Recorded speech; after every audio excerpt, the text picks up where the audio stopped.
ITA411. So here we are.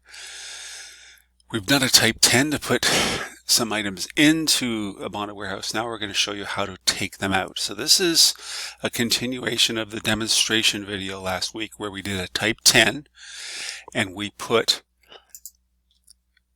these three cars, these three automobiles, into a bonded warehouse.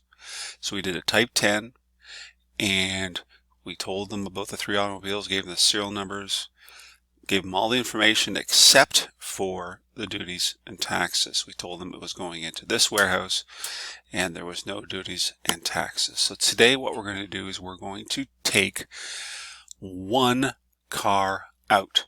Now we would probably be receiving an email or correspondence from our customer saying, listen, I want this specific automobile out. So the one we're going to take out is the second one here, 965557. All three of them are the same value. It's just we have to be specific to tell customers which one we're taking out of the bonded warehouse. So what we're going to start off with is we're going to start off with doing the B3. I've already filled in the importer name and number. Okay, and what I'm going to do is we're going to start a new B3 and we're going to do a type 20. So let's give it the transaction number. It is a type 20 B3. The office number was 497. The mode of transportation was air. We don't know the total value for duty yet. We'll go back to that. We've got the subheader number 1. Then the vendor is Rolls-Royce. Country of origin was Great Britain. Place of export was Great Britain. Tariff treatment was tariff treatment 2. There's no U.S. port of exit because the shipment is not shipped from the United States. And we need date of direct shipment. So the date of direct shipment was the 25th of May. Okay, now here's where it gets a little different. You'll notice that in the original B3, the type 10, we put currency code Great Britain pounds because that's what it was. It was in Great Britain pounds. But when we do a type 20, we take it out in Canadian dollars. Okay, so we're going to put CAD here. Okay, time limit is still 4 years in the original type 10. The freight we do not have to fill out. Okay, so you don't fill out the freight. The release date, the original release date was June the 6th. So put that in. June the 6th, 22. And now we're going to begin to do tell them about the car the item we're taking out of the bonded warehouse. So line 1, the original description was automobiles. So we'll say 1 automobile, serial number. If I could spell, would be good. Serial number is, we want the second one here. So the serial number is 965557.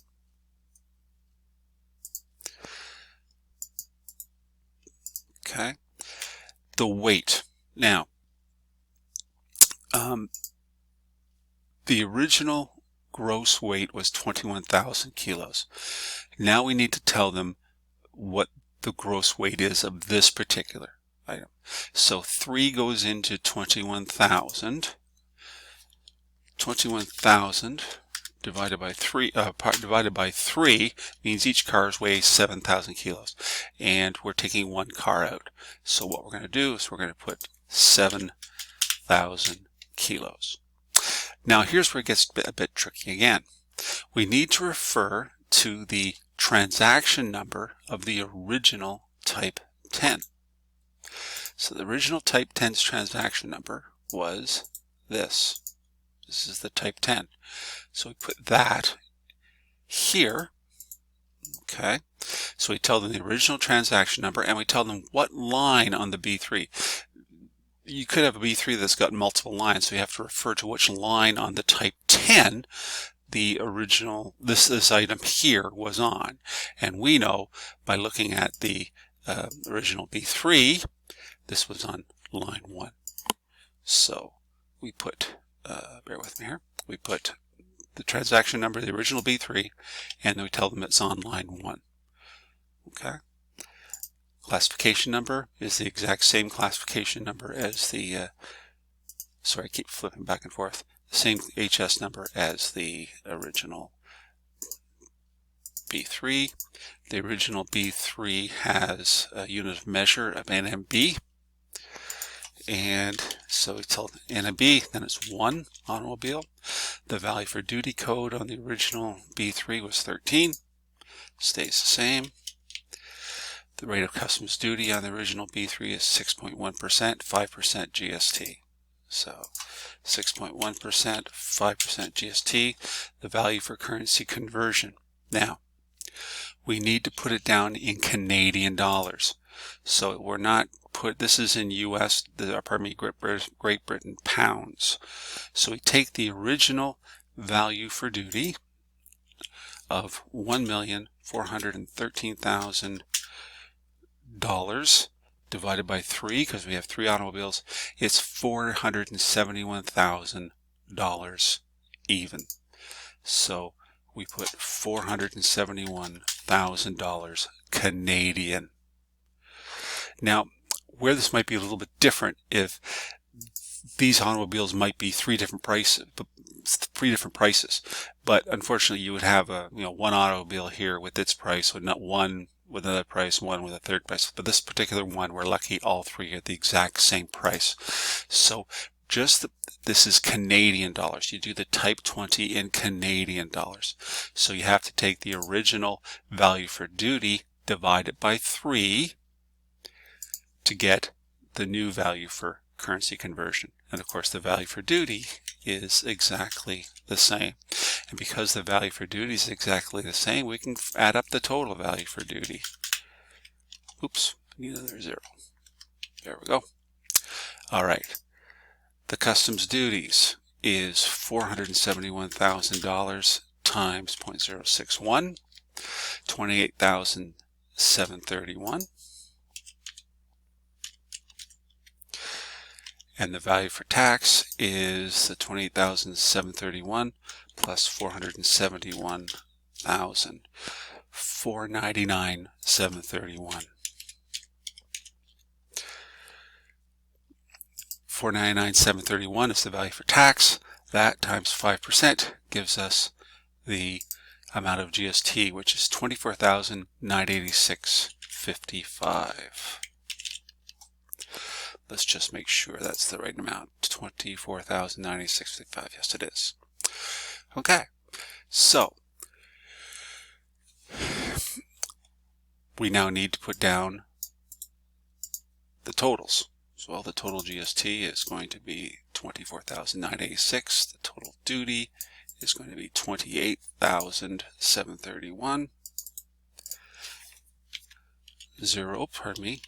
0 for the SEMA, 0 for excise, and the total duties and GST is $24,986.55 GST plus $28,731 duty, which is $53,717.55. We need the original cargo control number, obviously, and the original carrier code of importation, and we need to tell them what warehouse it's in. It's in warehouse 878. 878. Bingo. And all we do is we print this up, bring CBSA $53,717.55, unless we have a bond. If the customs broker has a bond, he'll pay it at the end of the month like he normally does. And customs will hopefully accept this, and we can take this stamped B3 to this warehouse, and that will give us one of the automobiles, the serial number 965557. So just to kind of go over this, kind of the tricky areas. One of the tricky areas is this has to be in Canadian dollars. So the currency code is in Canadian dollars. The time limit you fill in just like you did on the original type 10. The freight you leave blank. The release date is the original release date when the type 10 was done. You put in the description. I believe on your assignment you have carpets, but you don't have to put, their carpets don't have serial numbers, but you can put 14 carpets or whatever is being taken out. The weight here, the gross weight, is the gross weight of the entire shipment divided, allocated to this particular item. This particular shipment, the gross weight was 21,000 kilos. There were 3 automobiles, therefore it's 7,000 kilos gross weight. In field number 24, you put the type 10 transaction number. So this is the type 10, so we put in this transaction number into this particular field because we're doing a type 20. We tell customers to go to type 10, this transaction number, this line, it's line number 1, and that's the item we're dealing with. We put in the original HS number. We're taking one car out. The unit of measure is NMB. The original unit of measure is NMB, but there were 3 because we're putting 3 in, but we're only taking 1 out. Value for duty code stays the same. Duty rate, GST.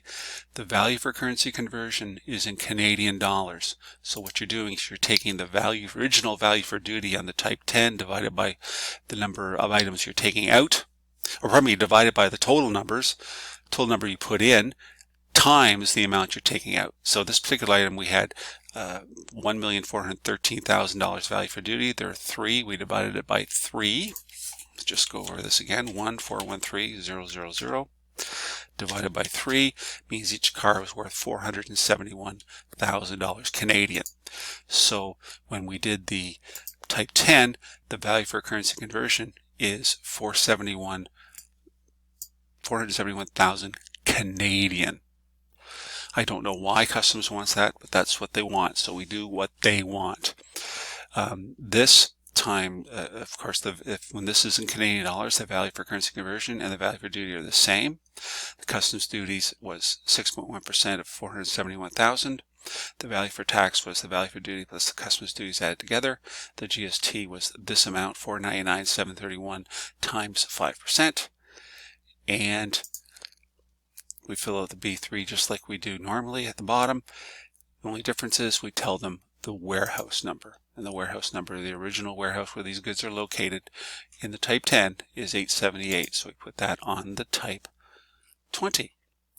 And that's all there is to it. Again, make sure you put type 20. Make sure you don't fill out the freight. Make sure you put it in Canadian dollars. Make sure you refer to the type 10's original transaction number and the line number, and then you fill it out like normal because you're using Canadian dollars under the value for currency conversion. The value for duty to be the same, and then you just calculate like you would do normally. Okay, great. Take a look at your assignment. It'll be similar to this, and we'll see you next week.